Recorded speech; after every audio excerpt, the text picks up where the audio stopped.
Ryan, anong nakikita malaking epekto ng PCG sa pagkasira ng mga coral reefs?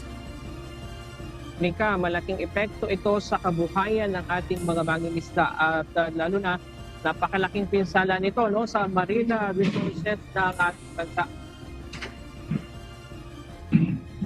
Magpapadala ng barko ang Philippine Coast Guard sa Iroquois o Rosul Reef at Escoda Shoal o tinatawag na Sabina Shoal para imbestigahan ang pagkasira ng mga coral sa dalawang bahura na nasa loob ng Exclusive Economic Zone ng Pilipinas. Nais ding alamin ng PCG ang posibleng malaking pinsala nito sa kalikasan at kung sino ang posibleng may gawa nito. We cannot really say the motivation of whoever dumped those crash corals in Escoda Shoal. This primarily the reason why we need maritime scientists to evaluate and also to get sample for us to really understand the objective of those dumped crash corals in Escoda Shoal. Sa inilabas na underwater video ng PCG, makikita na wala na ang mga corals sa lugar at mga durog-durog na ang corals na ang mga itinapon dito. Bagamat walang direktang kuha ang PCG sa mga Chinese Maritime Militia na ang may gawa nito, ngunit batay sa monitoring nila ang CCM vessel ang nakikitang naglalagi sa lugar. Ayon sa PCG, mula August 9 hanggang September 11 ngayong taon, 33 Chinese Maritime Militia vessel ang namataan sa Rossul o Iroquois Reef at 15 Chinese Maritime Militia vessel naman ang nakita sa Escoda o Sabina Shoal. But if you're going to ask me kung meron ba tayong naaktuhan na Chinese Maritime Militia vessels na pinapatay nila ang coral to whatever activities na ginagawa nila dyan, we don't have any. But in terms of circumstances, that's the only thing we are sure for now.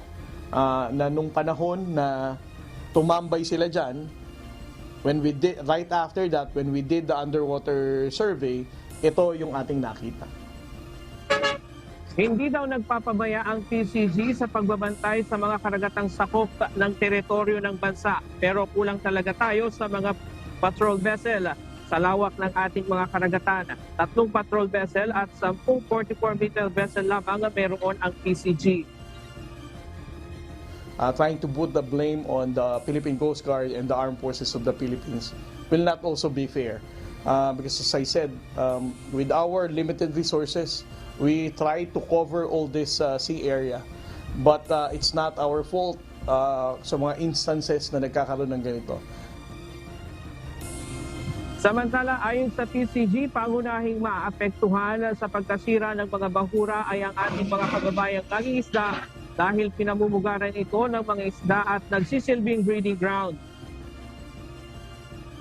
The seabed resources, supposedly ang mag-exploit at mag-explore nito ay sambayan ng Pilipino.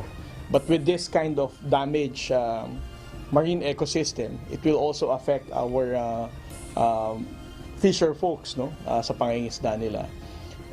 The scientific side of it, I would refer that to marine scientists.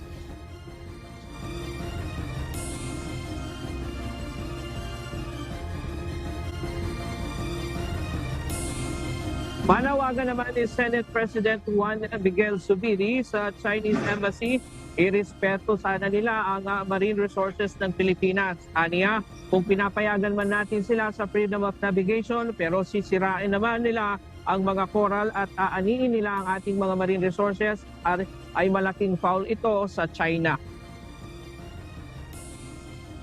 Kung di po sila nagre-respeto sa ating arbitral ruling, at least irespeto naman po nila ang marine resources. They're very rare and very, I'd say, difficult to create these protected areas. Alam mo yung coral reef na yan, it takes hundreds of years to create, to build. That is God's gift to human beings kasi dyan po ang breeding ground ng ating mga isda.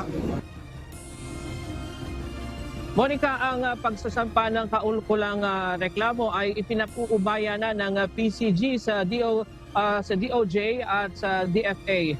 Monica? Maraming salamat, Ryan Lacanlale.